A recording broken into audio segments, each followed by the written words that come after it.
Na kusalimu katika jina la Yesu, ndugu mtazamaji wa channel yetu hii. Tunakupenda sana wewe ambao unatufuatilia sana kwenye TikTok yetu, YouTube. Mungu akubariki sana. Ila leo tuna somo nzuri sana, yaani somo ambayo itakusaidia na ukitathmini kuna vitu utavipata vizuri sana ambavyo vitakuelekeza katika maisha yako. Leo tuna somo kabisa bila kuponda muda. Tuna somo ambayo ina historia ya Yona. Kwa Kifaransa anaitwa Jonas. Lakini Kiswahili jina lake wamemuita Yona. Yona ambaye alikuwa mtumishi wa Mungu. Yona ambaye alifanya kazi ya Bwana kwa bidii. Yona ambaye ni mtu Mungu alimtumia na akampatia kazi, akasema, mwanangu, nenda sehemu ninakutuma, nenda sehemu, kuna kazi nataka ufanye huko. Lakini Yona akapuuzia, akakwepa agizo la Bwana. Unajua, kuna kitu ambacho nataka ukifahamu.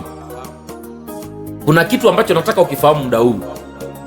Kupitia historia hii ya Yona, watu wengi wapo vitani.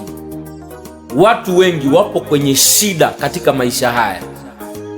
Wamekosa shida ni nini? Wamekosa chanjo ni nini? Wamekosa kwa nini wanateseka? Wamejiuliza kwa nini naumia?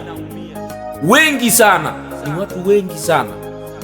Lakini nataka kupitia historia hii ya Yona ujifunze kitu. Kupitia historia hii ya Yona. Sijui unanielewa? Usikwepe neno hili ambalo nataka kukuambia. Najua litakusaidia, sababu na mimi limenisaidia sana na nimejifunza kitu kupitia historia hii.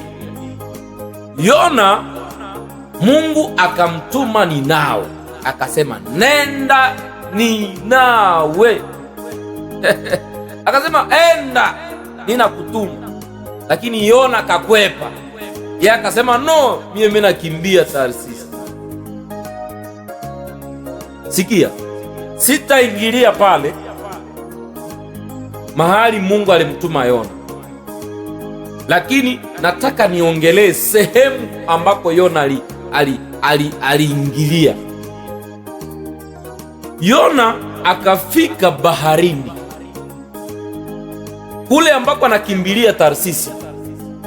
Ilimbidi aingie baharini, aingie kwenye chombo ambacho kitamsaidia kwa usafiri. Yona alipowakuta watu pale baharini wanavua wapo chomboni, akawaomba wamsaidie. Wakamsaidia. Walikuwa wako sawa kabisa. Wakati walimpokea Yona, mgeni wetu, wakampokea, hawamjui ni nani. Wakati walimpokea huyo, akaingia chomboni. Walipoanza tu safari pamoja na huyo mtu, shida ikaingia. Unaweza ukajiuliza shida iliingia namna gani? Zoruba kubwa ikatokea. Zoruba, wakati naongelea zoruba, ni kama vile changamoto unazozipitia kwenye maisha yako, shida unazozipitia kwenye maisha yako. Wewe ni mwanafunzi, umeshindwa mitihani, unataka fikia mwisho, lakini unashindwa. Unataka kufanikiwa katika maisha yako, kuna kitu, zoruba inakuja, beba upepo mkubwa, unaambukiza kila kitu. Yona wakati wamempokea pale chomboni pale bahari, upepo mkali ulitokea. Wao hawakujua upepo unatokea wapi. Waliompokea Yona hawakujua. Unielewe vizuri, unisikie vizuri, kuna kitu nataka ukielewe hapa. Wao wakaona ni kawaida tu, ni zoruba ya baharini, lazima itokee. Jishi na wewe unaweza pata shida kwenye maisha yako, unasema hizi changamoto ambazo unazipitia tu ni kawaida katika maisha. Kila kitu sio kawaida katika maisha ya mwanadamu. Sio kila kitu ndo kawaida. Acha nikuambie, kuna vitu vingine ni shida, yani tumejiletea. Kuna watu wameingia katika maisha yetu, ndio maana shida zinatuvamia. Sijui unanielewa? Walipata shida baharini, zoruba, upepo mkali sana, mpaka wakajiuliza kuna shida gani? Mbona vitu haviendi sawa? Jishi na huko najiuliza tu, nasema mbona nataka sema niko naenda shambani nilime nifanye nini, lakini wakati wa kuvuna shida, mazao haileti matokeo mazuri.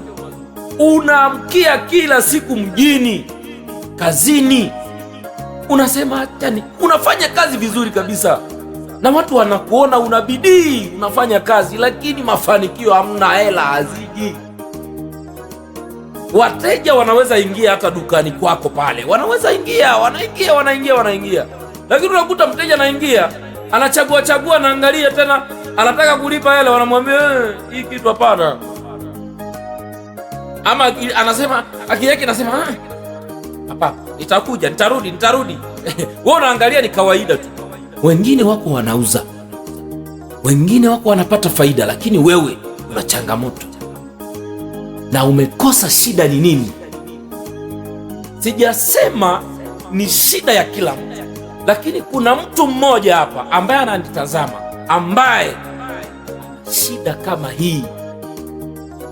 Kuna mtu mmoja ambaye ananitazama muda huu, ana shida kama hii, na nakuambia hii video nimeifanya kwa ajili yako, sababu kuna shida ambayo imekusumbua.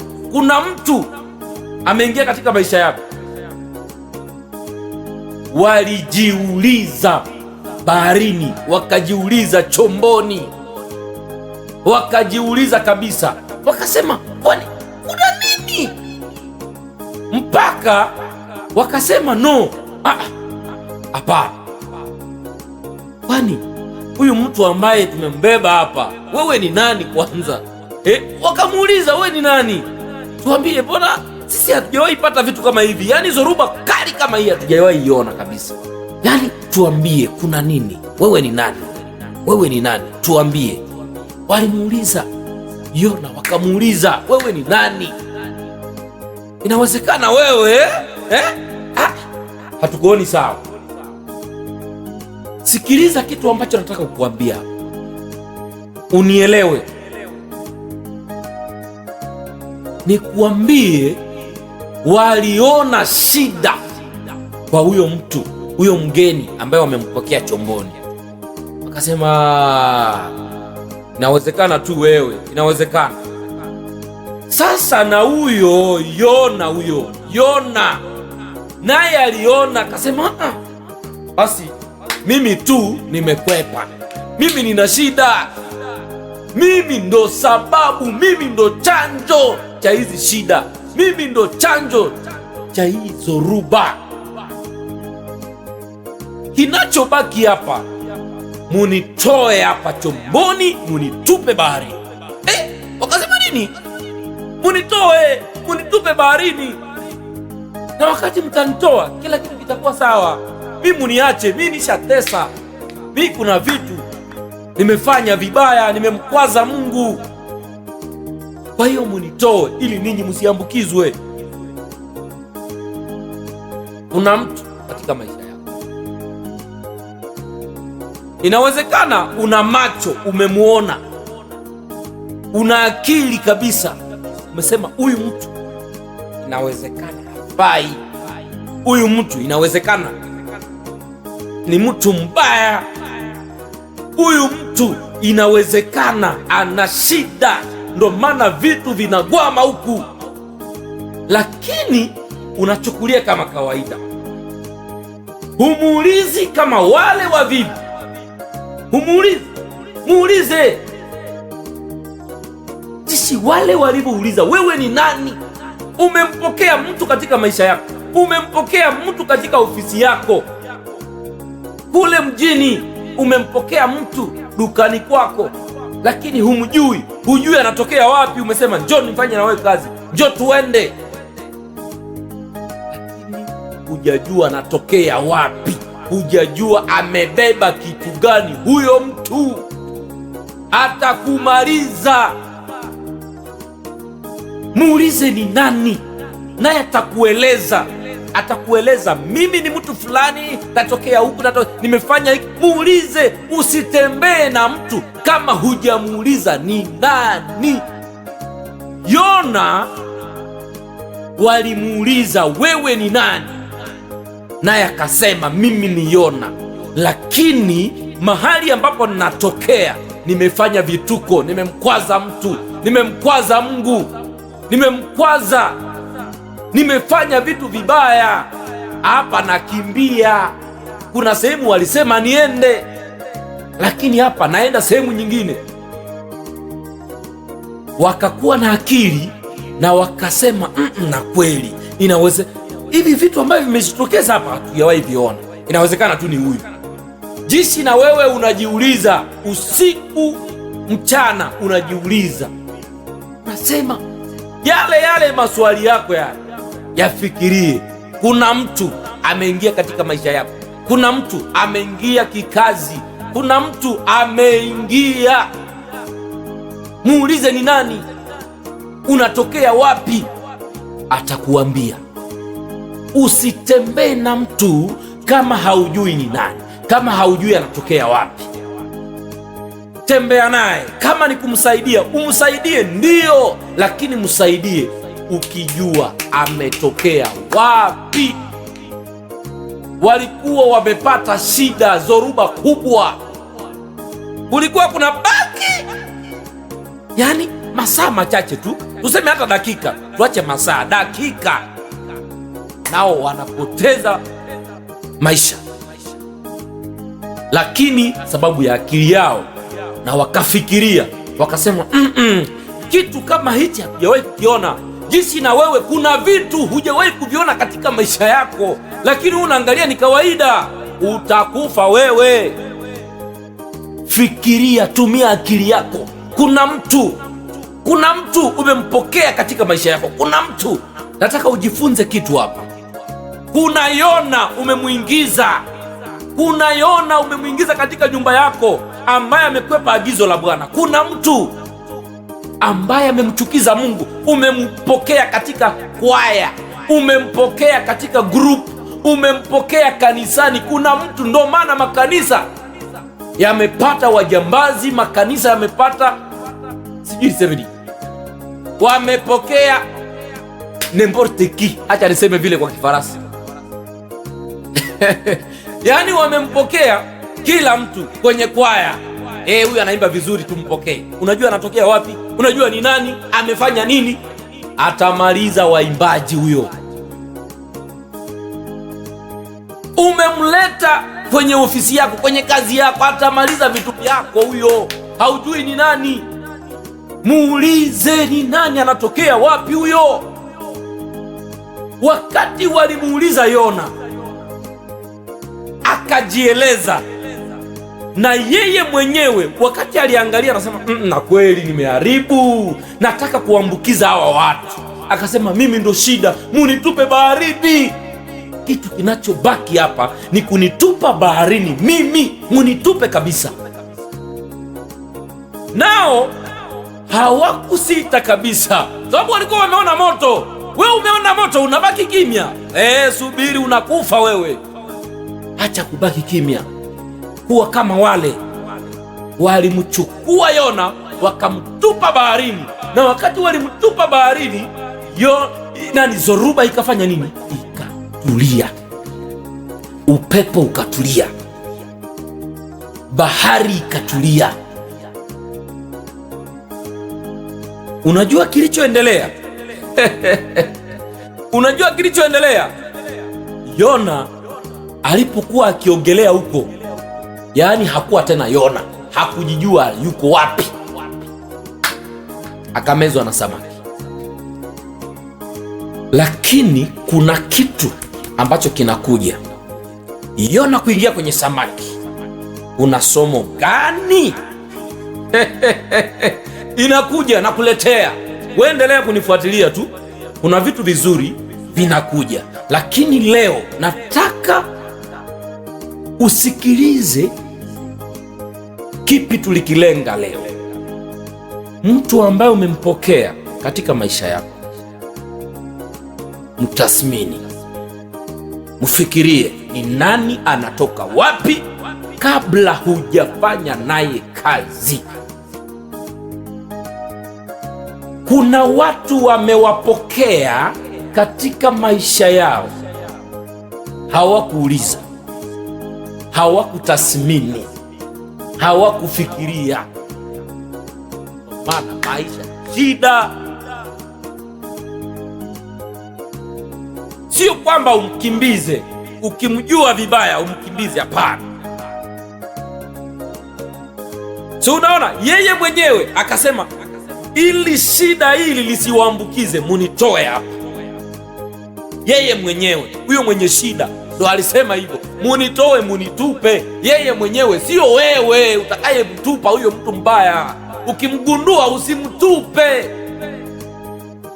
Kama kuna namna ya kumtengeneza, mtengeneze awe sawa, sababu umejua shida lake. Lakini ukiona kile ambacho kinaweza kikasaidia maisha yako isivurugwe, mtupe. Mtupe. Kama umeona tu ni kumtupa, mtupe.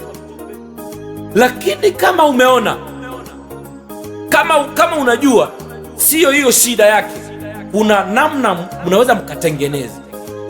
Wao waliona kutengeneza ni kumtupa baharini, kutengeneza tu ni kumtupa, na wao walizani kumtupa na kufa tu, anakufia huko. Lakini ni mambo ya kiroho, mambo ya kiroho. Unielewe vizuri. Kuna namna Mungu alitaka kumfundisha, na alimfundisha kabisa. Jinsi na wewe kuna kitu Mungu anataka kufundisha muda huu.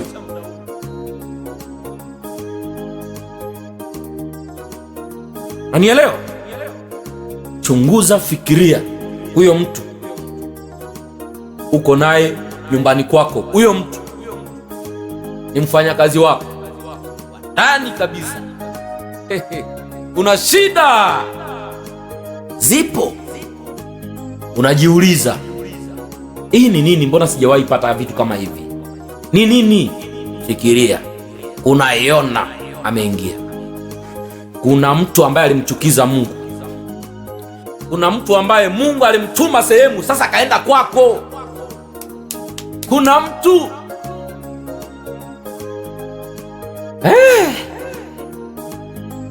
sijui unanielewa. Endelea kutufuatilia. Mungu akubariki.